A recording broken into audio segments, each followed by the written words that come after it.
Comics for people. I mean, everybody's allowed to have them, I guess. It's not one group, we have many groups.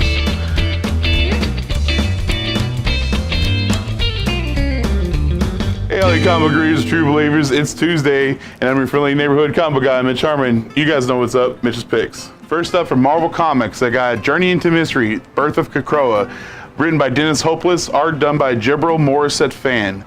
This is just a one-shot, but this is actually showing the first interaction, actually, it's probably even the birth of Krakoa. And just so happens that Nick Fury and his Howling Commandos happen to be on this island during its birth and interaction and everything.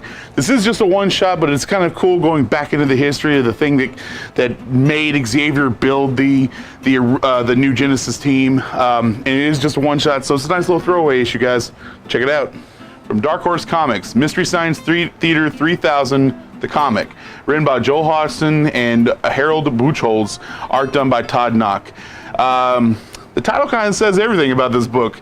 It's Mystery Science Theater 3000, except for comic books, but it's a little different. Kinga has made a technology where she puts son of TV's Frank in there, otherwise known as Max, into a comic book, a childhood comic book of his, and successfully as well. And so she puts it onto Jonah and Crow and Tom Servo, and they get put into Teen Reporter. This is going to be a 6-part miniseries. I'm assuming they're going to go through all vintage comics and whatnot, but it's got that great MSTK 3000 feel to the whole thing, with still the classic, very over-the-top weird scenarios that our Americana has put out there for us.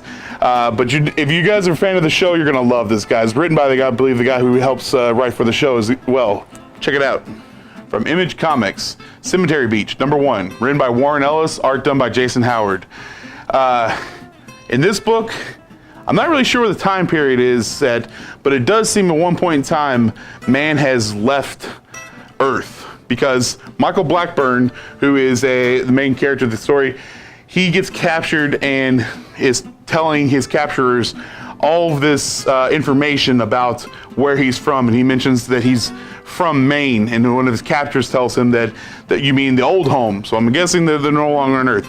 This is a new series coming out of Image Comics, written by Warren Ellis, so you know it's got to be at least interesting. But I'm wondering where this is, because it looks like it's still set in like the 1930s and 40s, but we're off-world and people have jetpacks, and I'm not really sure. But he does happen to break out a native, Grace Moody, and she seems to be helping him, trying to find a way off of this institution, I'm not really sure what it is. A lot of world building going on in this one, but it's Warren Ellis, so it's got to be good, guys. Check it out. From Image Comics, MCML XXV, written by Joe Casey, art done by Ian Maceone. This story revolves around a cabbie in New York, Pamela Evans. She's no ordinary cabbie. She has like a magical tire iron that she fights monsters with.